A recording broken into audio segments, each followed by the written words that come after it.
कालानन्दचिन्नानन्तचिन्मात्रमूर्तये स्वानुभूतिकमलाय नमः शान्ताय तेजसे। ओम शांति शांति शांति। उपस्थित पवित्रा परिवार का प्रत्येक सदस्य, प्रबंधक समिति के हमारे अधिकारी, आज के कार्यक्रम के आयोजक श्री राजीव गुप्ता जी, हमारी बेटी जया और बाहर से आए सम्मानित महानुभाव। आज वैसे अंतर्राष्ट्रीय योग दिवस है और एक लंबे अरसे तक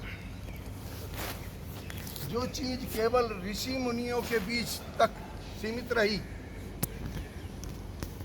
हमारे आज के प्रधानमंत्री इस भारत के सच्चे सपूत, और मैं तो कहता हूं कि राम और कृष्ण के बाद आज के विष्णु के अवतार यदि कोई है वो श्री नरेंद्र मोदी जी की असीम कृपा से जो विद्या केवल भारत के ऋषि मुनियों तक सीमित थी, जो विद्या ऋषि मुनियों से चलकर भारतीयों तक सीमित थी, वो हमारे प्रधानमंत्री श्री नरेंद्र मोदी जी की कृपा से 2015-21 जून को 188 देशों में प्रसारित हुई और ऐसे ऐसे देशों में प्रसारित हुई जो योग शब्द नाम से ही घृणा करते थे, लेकिन आज वो योग की उपासना करते हैं, साधना करते हैं और उससे लाभ प्राप्त करते हैं। दूसरी, आज जिन देशों ने कोरोना पर विजय पाई है, कोरोना से पूरा विश्व त्रस्त है, लेकिन जिन लोगों ने कोरोना से विजय पाई है उन्होंने योग की उन विद्याओं को जन जन तक अपनाने का प्रयास कराया है और उस योग की विद्याओं के द्वारा ही उन्होंने कोरोना जैसी भयावह और खतरनाक वायरस पर विजय प्राप्त करने की चेष्टा की। हम प्रार्थना करते हैं, सर्वे भवन्तु सुखिनः, सर्वे सन्तु निरामया, सर्वे भद्राणि पश्यन्तु, मा कश्चित् दुःख भाग् भवेत्। इस प्रार्थना के साथ ही यह सिद्ध हो जाता है कि सुख के अतिरिक्त कोई ऐसी खतरनाक चीज दुनिया में है। सुख तो है ही, लेकिन सुख के साथ कोई ऐसी भयावह, कोई ऐसी खतरनाक वस्तु संसार में है जिससे वेद जैसी पवित्र ग्रंथों में भी छुटकारा पाने की कामना की गई। और इसीलिए सांख्य दर्शन में स्पष्ट लिखा, मैं आपको बताना चाहता हूं योग की आवश्यकता क्यों हुई। सांख्य दर्शन ने स्पष्ट लिखा, दुख त्रयाभिघातात् जिज्ञासा तदुपघात के हेतु। इस संसार के अंदर जो भी जीव किसी भी चोले को धारण करता है उसको 3 प्रकार के दुखों का सामना करना पड़ता है। अगला सूक्त दिया, वो 3 प्रकार के दुख कौन से? अत आध्यात्मिक, आदि दैविक, आदि भौतिका। एक दुख आध्यात्मिक है, एक आदि भौतिक है, एक आदि दैविक है। आदि भौतिक दुख कौन? आप सड़क पर जा रहे, कुत्ते ने काट लिया। आप सड़क में जा रहे, किसी से झगड़ा होगा, उसने चाटा मार दिया। आप घर पे के अंदर ही हो, 2 का झगड़ा हुआ, मारपीट हुई, ये आदि भौतिक दुखों के अंदर आता है। एक आता है आध्यात्मिक। अब यो चल रहा है, ये आदि दैविक दुखों के अंतर्गत है। दैवीय प्रकोप के द्वारा जो दुख प्रत्येक जीव को सहन करने पड़ते हैं, वायरल कोरोना वायरस उसी की उपज है। दैवीय प्रकोप कब होता है? देखिए, ध्यान दे दीजिए, ये मैं नहीं कह रहा, ये वेदों का वो ईश्वर द्वारा निर्मित और व्यवस्थित वस्तुओं के साथ जब भी कोई व्यक्ति छेड़छाड़ करेगा तो देवीय शक्ति रुष्ट होकर अपने रोष का प्रदर्शन करने के लिए उनको कष्ट देंगी। ये देवीय कष्ट होता है। और आज आप उठा करके देखिए, कोरोना क्यों आया भाई? क्योंकि व्यक्ति ने ईश्वर द्वारा निर्मित सभी संसाधनों के विपरीत आचरण करना प्रारंभ कर दिया था। ईश्वर कहता है उत्तिष्ठत जागृत प्राप्य वरान्नि बोधत। ईश्वर कहता है ब्रह्मूर्ते प्रबुद्धते रक्षार्थ आयुष है, कि जो ब्रह्ममुहूर्त में उठता है वो अपनी आयु की रक्षा करता है। जो ब्रह्ममुहूर्त में उठता है वो विशेष ज्ञान को प्राप्त करता है। ये ईश्वर का ज्ञान है, मेरा नहीं है, वेदों का सूक्त है। ब्रह्ममुहूर्त क्या है? ब्रह्ममुहूर्त प्रातः 4 बजे से सुबह 6 बजे तक, सूर्य उदय के पश्चात ब्रह्ममुहूर्त समाप्त हो जाता है। कितनी प्रतिशत लोग आज ब्रह्ममुहूर्त में उठ रहे? गीता जैसे महान ग्रंथ में भी स्पष्ट कहा, कौन व्यक्ति दुखी नहीं होगा? युक्ताहार विहारस्य युक्तेष्टस्य कर्मसु युक्त स्वप्नावबोधस्य। जिसका सोना और जागना नियमित होगा, ऐसा व्यक्ति दुख से पीड़ित नहीं हो सकता। चरक संहिता, आयुर्वेद तो माना हुआ ग्रंथ है। आयुर्वेद का प्रमुख ग्रंथ है चरक संहिता। चरक संहिता कहती है त्रया स्तंभा स्वस्थम शरीरम। देखिए एक एक चोट, मैं सारी बात शास्त्रों की बताऊंगा, मेरा अपना कुछ नहीं है, केवल भावार्थ मैं अपने उसमें करूंगा। त्रया स्तंभा स्वस्थम शरीरम आहार निद्रा ब्रह्मचर्यमिति। इस शरीर को स्वस्थ रखने के 3 स्तंभ हैं दुनिया के अंदर, चौथा नहीं है। वही बात गीता कह रही है, वही बात चरक संहिता कह रही है। क्या क्या है? एक आहार, दूसरा निद्रा और तीसरा ब्रह्मचर्य। ब्रह्मचर्य का मतलब शादी ना करना नहीं है। बहुत से लोग इसका उल्टा अर्थ लगाते हैं कि हमने तो शादी कर ली, हम तो इसका मतलब तीसरे से तो वंचित रहे। नहीं, ऐसा नहीं। संयमित जीवन जीने की कला का नाम ब्रह्मचर्य है। जो व्यक्ति केवल संतानोत्पत्ति के लिए गृहस्थ आश्रम में आने के पश्चात केवल संतानोत्पत्ति के लिए पति पत्नी का संसर्ग होता है, वो दोनों ब्रह्मचर्य का पालन करते हैं। ब्रह्मम चरति इति ब्रह्मचर्य। ब्रह्मचर्य शादी ना करने का मतलब नहीं है। महाराज जनक विदेह की संज्ञा से सुशोभित हुए, गृहस्थी थे। कर्मयोगी कृष्ण गृहस्थी थे, लेकिन उनसे बड़ा योगी, उनसे बड़ा ब्रह्मचारी धरती पर नहीं हुआ आज तक। दूसरा आया निद्रा। 25 से और 50 वर्ष तक की आयु के व्यक्ति के लिए 6 से 8 घंटे की नींद परम आवश्यक है। कितने लोग ले रहे थे 6 से 8 घंटे की नींद? 15 से 25 साल के बच्चों के लिए बहुत बड़ा शोषण हो रहा है आज भी समाज में। आपको एज वाइज बताऊंगा सारा। 15 से 25 वर्ष तक के बच्चों के लिए 8 से 10 घंटे की नींद आवश्यक है। कितने ले रहे हैं? बहुत से घरों में मैं जाता हूँ, 12 बजे खाना बनना शुरू होता है। पार्टियों में जाता हूँ, 1 बजे खाने की घोषणा होती है, आप डिनर खुल गया, आप डिनर कीजिए। घरों पे जाओ, 12 बजे से पहले भोजन नहीं। शादियों में जाओ, 12-1 बजे से पहले भोजन नहीं। जब 12-1 बजे भोजन करोगे, आके किस समय सोओगे या घर में किस समय सोओगे? सुबह 6 बजे का स्कूल है, बच्चों को 6 बजे जाना है। और मैं ऐसी बात नहीं, प्रैक्टिकली एक दिन मैं गया, मुझे जाना था 5:30 बजे क्लास लेने, तो मैं गाड़ी से निकला तो तब तकरीबन 8-10 बच्चों के पेरेंट्स अपने बच्चों को लिए यहाँ पर खड़े। मैंने कहा, मैंने पूछा उनसे, मैंने कहा क्या आज कोई विशेष कार्यक्रम जल्दी? कह लगे नहीं, हमारे बच्चे तो रोज ही इस समय जाते हैं। जो दूर की बसें हैं, डीपीएस मथुरा रोड या दूर की जितनी वो 6 बजे 6:30 बजे तक बच्चों को ले जाती है।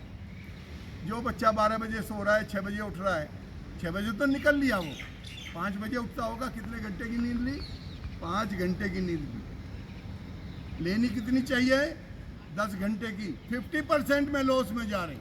और आपको एक और बात बताऊं, ये भी बड़ी वैज्ञानिक बात शरीर के, जिसके बारे में बहुत कम लोग जाते हैं। शरीर में प्रतिपल हमारे शरीर के अवयव में टूट फूट होती रहती है प्रतिक्षण। हमारे स्किन की कोशिकाएं, हमारे अंदर की कोशिकाएं, उनमें टूट फूट होती रहती है और उनकी मरम्मत का कार्य, जिससे हमारी सड़कों की कार्य का, जब ट्रैफिक बंद हो जाता है तब होता है, उसी प्रकार से हमारे शरीर के ऊतकों का निर्माण कार्य उस समय प्रारंभ होता है जब व्यक्ति सो जाता है। पूरी शिथिलावस्था में शरीर आ जाता है और जो हमारे निर्माण कार्य के, मरम्मत कार्य के कारीगर हैं शरीर के अंदर, वो उससे लग जाते हैं। 2 चीज हुई। और तीसरा हुआ आहार। आहार मिताहार जो नवे की और समझ ले मन माही, अरे सतगुण भोजन खाइए और ऐसा वैसा नाही। स्पष्ट लिखा मिताहार में कि हमें अधिक से अधिक सात्विक भोजन का ग्रहण करना चाहिए। सात्विक भोजन क्यों करना चाहिए ये भी समझ लीजिए। गीता का है, मेरा नहीं है। सत्वात संजायते ज्ञानम रजसो लोभ एव च प्रमाद मोह तमसो अज्ञानम एव च। 3 प्रकार के भोजन हमारे शरीर संसार के अंदर हैं। सात्विक भोजन, राजसिक भोजन और तामसिक भोजन। सात्विक भोजन से क्या होता है? सत्वात संजायते ज्ञानम। ज्ञान की उपलब्धि अगर आपको करनी है, अपने मस्तिष्क का विकास अगर आपको करना है, तो प्रचुर मात्रा में सात्विक भोजन करना चाहिए। सात्विक भोजन क्या है? अब जैसे फल है आम, डंडा मारने की जरूरत नहीं हुई। जैसे फल, एक दिन में आ रहा था, सुबह 5 बजे जहाँ से एंट्री किया तो ऊपर से एक आम पका नीचे आके गिरा, खुद छोड़ दिया। हाँ, उठाया मैंने, डंडे नहीं मार के मैंने उठाए, चूहे हुए आम इसे पेड़ के खाए। मैं ये बताना चाह रहा हूँ कि जब तक उसके पास था पूर्ण क्या से तैयार, तब तक रखा, उसके बाद छोड़ के अलग कुछ ही होकर ना। इसको कहते हैं सत्व गुण। अपने लिए नहीं, केवल समाज के लिए जो कार्य करते हैं, ज्ञान प्राप्ति का जो कार्य करते हैं, सात्विक। दूसरा राजसिक। राजसिक जितने भी गृहस्थी हैं, अगर सारे त्यागी तपस्वी सन्यासी हो जाएं तो समाज कैसे चलेगा? समाज चल रहा है गृहस्थियों के ऊपर, इसलिए उनके लिए बनाया राजसिक भोजन। राजसिक भोजन में क्या है? जितने मेवे, बादाम, काजू, किशमिश, चिलगोजे, अनाज, गेहूं, चावल, बाजरा, जौ, अचार, दाल, ये सारे राजसिक भोजन हैं। इससे क्या होता है? लोभ और मोह इससे पैदा होते हैं। लोभ तो इसलिए कि पैसा कमाना है, परिवार का संचालन करना है। मोह जो उसने संतान पैदा किए हैं उसके प्रति जब तक उसका मोह नहीं होगा तो पैसा कैसे कमाएगा?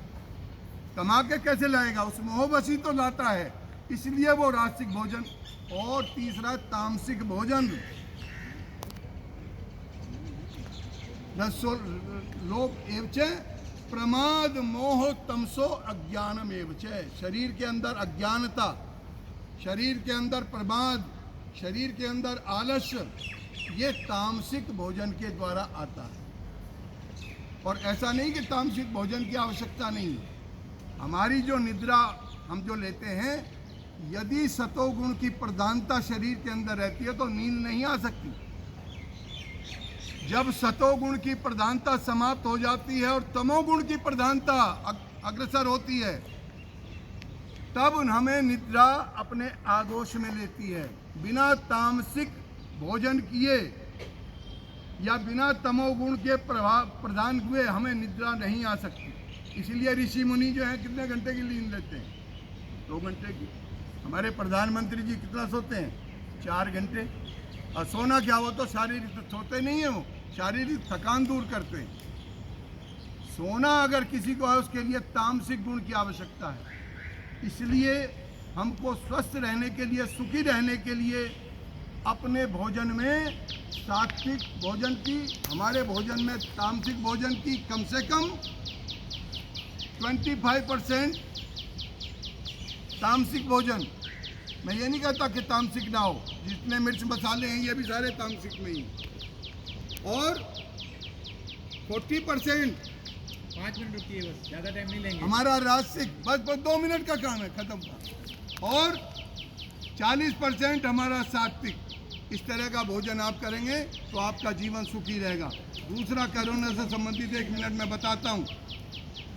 कोरोना पर विजय प्राप्त करने वाले देश चीन, चाइना के वुहान शहर से जो रिपोर्ट आई है, उसमें जो लोग विटामिन ए और विटामिन डी प्रचुर मात्रा में ले रहे थे वो जल्दी ठीक हुए हैं। क्यों? First line of protection in body is vitamin A plus D. ये साइंस कहती है, मैं नहीं कहती। First line of protection in body, जितना भी हमारा सुरक्षा कवच है उसकी पहली लाइन किससे प्रारंभ होती है? विटामिन ए से और सूरज की धूप से। अगर सूरज की धूप नहीं है, विटामिन ए नहीं है, तो आपके शरीर में रोगों की शक्ति वो कोई भी घेर सकता है। लेकिन अगर विटामिन ए और डी आपके प्रचुर मात्रा में शरीर के अंदर हैं, तो कोरोना क्या, उससे मजबूत वायरस भी आके आपके शरीर को छू भी नहीं सकता। तो विटामिन ए और vitamin D is must for to cure corona virus, to fight the corona virus. इसलिए इनको करना। अब विटामिन ए के सबसे बड़े स्रोत क्या हैं? सबसे बड़ा स्रोत है खुमैनी। खुमैनी में जो पीले कलर, जिसमें भी 2 आती खुमैनी, एक लाल रंग की वो मीठी होती है बहुत, दूसरी पीले रंग की, उसमें प्रचुर मात्रा में विटामिन होता है। दूसरा मैंगो, आम में विटामिन ए बहुत ज़्यादा मात्रा में होता है। तीसरा पालक, पालक की सब्जी में विटामिन ए प्रचुर मात्रा में होता है। चौथा चौलाई की साग, चौलाई के पत्तों में विटामिन ए प्रचुर मात्रा में होता है। और इनके बाद जो दूसरा नंबर आता है, हरे धनिया की चटनी या धनिया, इसमें विटामिन ए प्रचुर मात्रा में आता है। तो अगर हम विटामिन ए और डी प्रचुर मात्रा में लेते रहेंगे। एक चीज़ और बताना चाहूँगा, जो रिसर्च हुआ है, लौंग is the strongest enemy to any virus. लौंग, संसार के अंदर जितने भी बैड वायरस हैं जो एनिमी है बॉडी के, उनका सबसे बड़ा शत्रु अगर कोई है तो वो लौंग है। लौंग का सेवन करने वालों को कभी कोई कोरोना वायरस छू नहीं सकता। ये रिसर्च हुआ है, मेरी बात नहीं। तो ये बातें, यदि समय हो गया, समय कम था, मैंने प्रयास किया अधिक से अधिक कि खाने में लौंग का रखें, विटामिन ए और डी का रहें, तो कोरोना आपके पास नहीं पटक सकता। इन शब्दों के साथ मैं अपनी वाणी को विराम दूंगा। ओम रिक्वेस्ट करेंगे आप, धन्यवाद प्रस्ताव दो शब्द बोलिए आपके बिना, इनके लिए 5 मिनट नहीं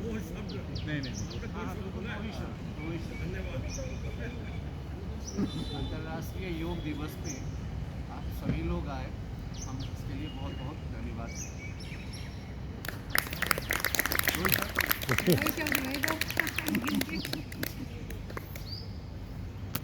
सोशल डिस्टेंसिंग का पालन करें,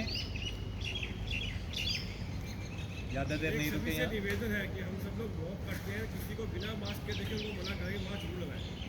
फाइन लगाओ उसको। और जो भी घूमते रहते हैं कि बिना मास्क के वो जागृत करें, इसके लिए बहुत जरूरी है। क्योंकि अब हमारा ये प्रयास है कि सोसाइटी की तरफ ना घुसे।